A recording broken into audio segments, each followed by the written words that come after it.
नमस्कार। मूर्ख Sumant Leo Tolstoy द्वारा लिखी हुई एक बहुत ही मनोरंजक और प्रेरणादायक कहानी है, जिसका हिंदी अनुवाद हिंदी साहित्य के प्रसिद्ध साहित्यकार मुंशी प्रेमचंद्र जी द्वारा किया गया है। दूसरे भाग में जाने से पहले कहानी के पहले भाग का एक संक्षिप्त ब्यौरा देना चाहूँगी।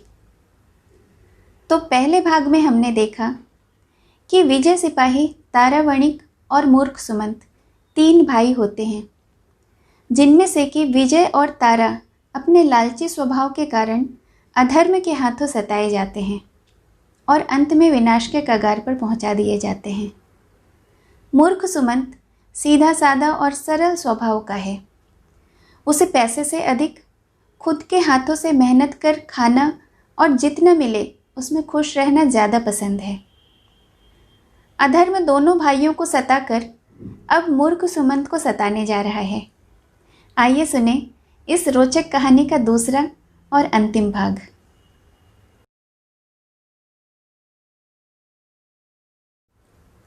विजय और तारा की यह दशा करके अधर्म फिर कर्नल का वेश बदलकर सुमंत के पास पहुंचा और निवेदन करने लगा, महाराज, सेना के बिना राजा की शोभा नहीं होती, ना ही राज्य की रक्षा होती है। यदि आज्ञा हो तो चतुरंगिनी सेना तैयार कर दूं? सुमंत, बहुत अच्छे, सेना तैयार करो और उसे गाना बजाना भी सिखाओ। मुझे गाना बहुत पसंद है। मारू बाजा तो मुझे बहुत प्रिय लगता है। सेना तैयार करके उन्हें सिर्फ गाना बजाना ही सिखाना और कुछ नहीं। अधर्म लोगों के पास जाकर समझाने लगा कि तुम लोग सिपाही बन जाओ, तुम्हें वस्त्र और अन्न दिया जाएगा। लोग, हमारे पास अन्न बहुत है, स्त्रियां कपड़े सी लेती हैं, हमें तो कुछ भी नहीं चाहिए, जाओ अपना काम करो, हम सिपाही नहीं बनते। अधर्म ने सुमंत के पास आकर कहा, महाराज, आपकी प्रजा तो बड़ी ही मूर्ख है। मुझे निश्चय हो गया कि वे बिना सरकारी हुक्म के सिपाही न बनेंगे। ये हुक्म जारी कर दिया जाए कि जो सिपाही नहीं बनेगा उसे फांसी दे दी जाएगी। सुमंत ने अधर्म की बात मानकर वैसा ही हुक्म जारी कर दिया। लोग अधर्म के पास आकर बोले, तुम कहते हो कि अगर हम सिपाही न बनेंगे तो हमें मार दिया जाएगा। हम पूछते हैं कि हम भर्ती हो जाएं तो हमारा क्या बनेगा? हमने सुना है कि युद्ध में सिपाहियों को मार डाला जाता है। अधर्म, हाँ, कभी कभी ऐसा हो जाता है। लोग, जब मरना ही है तो हम घर में क्यों न मरे? युद्ध में प्राण देने से क्या लाभ? हम सिपाही नहीं बनते। अधर्म, तुम सब महामूर्ख हो। युद्ध में जाकर मारे ही जाओगे ये बात नहीं, बच भी सकते हो, परंतु सिपाही न बनने से तुम्हें फांसी जरूर हो जाएगी।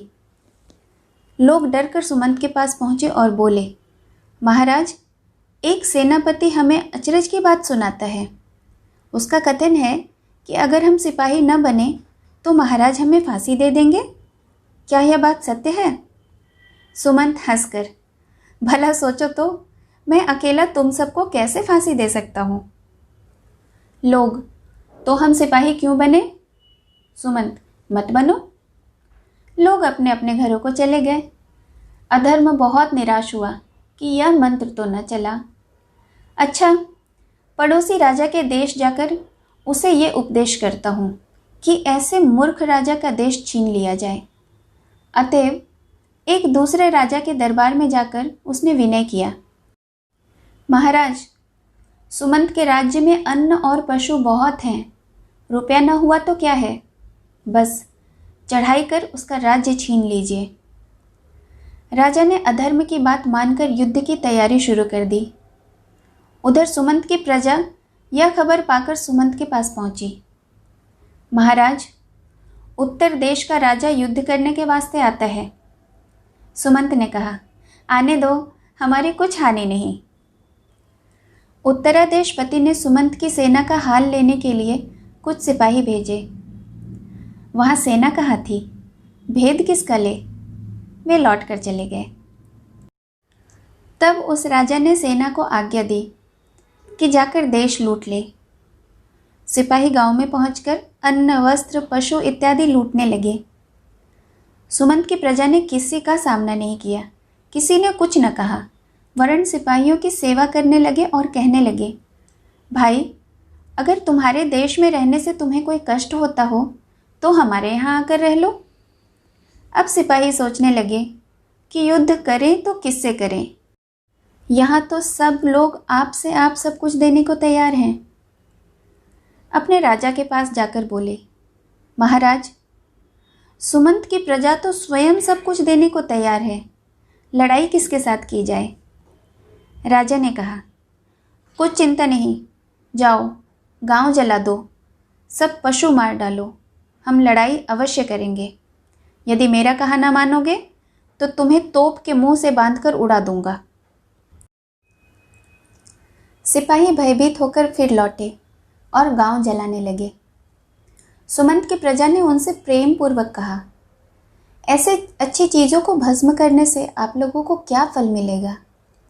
यदि इच्छा है तो ये सब पदार्थ अपने देश को ले जाओ, हमें कोई शोक नहीं, परंतु इस प्रकार पशुओं का वध करने से हमें क्लेश होता है। अंत में सेना को प्रजा पर दया आ गई। सिपाही राजा की नौकरी छोड़कर अपने अपने घर को चले गए। सुमंत आनंद से राज करता रहा। अधर्म सोचने लगा कि अब क्या करें, इस मूर्ख ने तो बड़ा कष्ट दिया। सच है, बुद्धिमानों को वश में कर लेना सहज है, मूर्ख को समझाना कठिन है। अच्छा, एक भद्र पुरुष का वेश बनाकर सुमंत के पास चला जाए, शायद काम बन जाए। वो तुरंत वेश बदलकर सुमंत की सेवा में आया और कहने लगा, महाराज, मेरी इच्छा है कि आपकी राजधानी में व्यापार फैलाऊं। व्यापार करने से पुरुष बुद्धिमान और चतुर हो जाते हैं। सुमंत, बहुत अच्छा, आइए और व्यापार फैलाइए। दूसरे दिन अधर्म स्वर्ण मुद्रा की थैली लेकर चौराहे पर पहुंचा और मोहरें दिखाकर लोगों से कहने लगा कि जो कोई भी मेरा काम करेगा उसे ये मोहरें दी जाएंगी। वहाँ की मूर्ख प्रजा मोहरों का नाम तक नहीं जानती थी। सोने के सुंदर सुंदर टुकड़े देख वे लोग प्रसन्न हो गए और अधर्म का काम करने लगे। अधर्म ने समझा तारा वाला मंत्र चल गया। थोड़े दिन लोग अधर्म का काम करते रहे, उसे अन्न वस्त्र भी देते रहे। जब उनके पास मोहरें बहुत हो गई और उन्होंने अपनी स्त्री और बालकों को गहने बनवा कर दे दिए, तब उन्होंने अधर्म का काम करना छोड़ दिया। यहाँ तक कि उसके हाथ आटा, दाल, चावल भी बेचना बंद कर दिया। अधर्म की विचित्र गति बनी। एक दिन एक किसान के घर जाकर वो कहने लगा, भाई, इस मोहरे के बदले आधा सेर आटा दे दो। किसान बोला, मोहरे लेकर मैं क्या करूँगा, मोहरे तो पहले की ही बहुत पड़ी हुई हैं, आटा नहीं बेचता। हाँ, परमेश्वर के नाम पर मांगो तो देने को तैयार हूँ। भगवान का नाम सुन अधर्म वहाँ से भाग उठा और अब दूसरे किसान के घर पहुँचा। वहाँ भी यही हाल हुआ। अंत में रात को उसे भूखा ही सोना पड़ा। प्रजा के लोग सुमंत के पास आकर कहने लगे, महाराज, एक धनी आदमी आया है, कोट पतलून डाले रहता है, खाता पीता खूब है, काम कुछ नहीं करता, मोहरे लिए फिरता है। यदि हम परमेश्वर के नाम पर उसे अन्न देना चाहते हैं तो नहीं लेता, मोहरे दिखाता है। अन्न बेचने की हमें आवश्यकता नहीं, उसे भूखा भी रखना उचित नहीं। क्या उपाय करें, इस तरह तो वह भूखे मर जाएगा। सुमंत, उसे भोजन तो देना ही पड़ेगा, घर पीछे एक दिन बांध दो। अब अधर्म महाराज घर घर जाकर एक एक दिन खाना खाने लगा। होते होते एक दिन राजा सुमंत की बारी आई। वहाँ जाकर देखता क्या है कि सुमंत की गूंगी बहन रोटी पका रही है। बहुधा ऐसा हो जाया करता था कि निकम्मे पुरुष यहाँ आकर रसोई में भोजन पा जाया करते थे। इस कारण मनोरमा ने यह नियम बना दिया था कि जिनके हाथ काम करने के कारण कठोर हो गए हों, वही लोग रसोई में बैठकर भोजन पाया करेंगे, दूसरा कोई नहीं। अधर्म को यह बात न मालूम थी। वो झट से रसोई घर में जाकर बैठ गया। गूंगी मनोरमा ने उसे वहां से उठा दिया। रानी बोली, महाशय बुरा न माने, यहाँ की यही रीत है कि कोमल हाथ वालों को बचा खुचा भोजन दिया जाता है। आप बाहर ठहरे, जो कुछ अन्न बचेगा आपको मिल जाएगा। ये बातें हो ही रही थी कि सुमंत भी वहां आ गया। अधर्म सुमंत से, आपके राज्य में यह अनोखा नियम है कि प्रत्येक प्राणी को हाथों से काम करना चाहिए। क्या काम केवल हाथों से ही किया जा सकता है? आपको शायद मालूम नहीं कि चतुर पुरुष कैसे काम करते हैं। सुमंत, भला हम मूर्ख क्या जाने, हम तो प्रायः हाथों से ही काम करते हैं। अधर्म, इसी कारण आप लोग मूर्ख हैं। अब मैं आपको मस्तक द्वारा काम करना बतलाऊंगा, तब आपको विदित हो जाएगा कि मस्तक द्वारा काम करना हाथों द्वारा काम करने से कहीं ज़्यादा फलदायक है। सुमंत, ओहो, तो हम लोग निस्संदेह ही मूर्ख हैं। अधर्म, मस्तक द्वारा काम करना सहज नहीं। मुझे आप रसोई में बिठाकर इस कारण भोजन नहीं कराते हैं कि मेरे हाथ कोमल हैं और मैं हाथों से काम नहीं करता, परंतु मैं आपसे सत्य कहता हूँ कि मस्तक द्वारा काम करना अधिक कठिन है। यहाँ तक कि कभी कभी तो मस्तक भी फटने लग जाता है। सुमंत, तो मित्र ऐसा कष्ट क्यों उठाते हो? मस्तक फटना क्या अच्छा मालूम होता है? हाथों से सहज में क्यों नहीं काम कर लेते? अधर्म, मुझे आप लोगों की यह गति देखकर दया आती है। इस कारण चाहता हूँ कि आप लोगों को भी यह काम सिखा दूँ। सुमंत, बहुत अच्छा, सिखा दीजिए। काम करते करते जब हमारे हाथ थक जाया करेंगे तब हम मस्तक से काम लिया करेंगे। दूसरे दिन सुमंत ने अपनी समस्त राजधानी में यह ढिंडोरा पिटवा दिया कि एक महात्मा मस्तक द्वारा काम करना बतलाएंगे, क्योंकि इस प्रकार काम करना अति लाभदायक है। सब लोग आकर उनका उपदेश सुने। लोगों के दल आने लगे। सुमंत ने चतुर पुरुष को एक बड़े ऊंचे बुर्ज पर बिठा दिया कि लोग उसे भली प्रकार देख सकें। उस बुर्ज पर एक लालटेन गड़ी हुई थी। अधर्म चोटी पर पहुंचकर व्याख्यान देने लगा। लोग समझे थे कि वह मस्तक द्वारा काम करना बतलाएगा, परंतु वह तो खाली गप्पे हाँकने लगा कि हाथों से काम किए बिना मनुष्य बहुत चैन से रह सकता है। ये ज़रूरी नहीं कि सभी लोग हाथों से ही काम करें।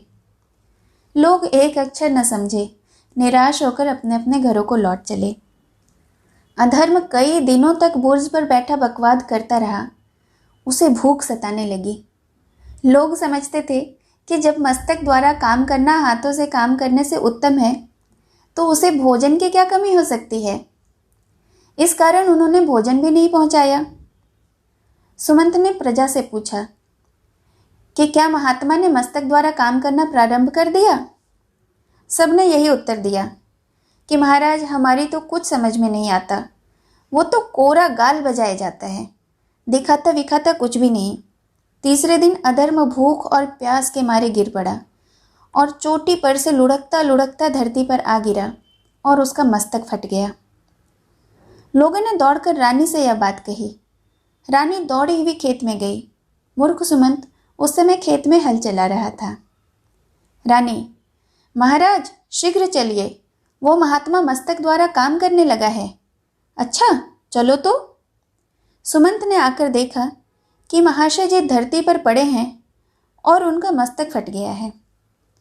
सुमंत, भाई, ये महात्मा तो सत्य कहता था कि काम करते करते मस्तक फट जाया करता है। देखो, अंत में बेचारे का मस्तक फट ही गया।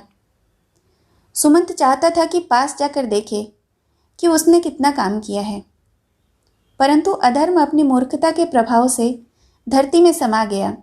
वहां केवल एक छेद ही रह गया।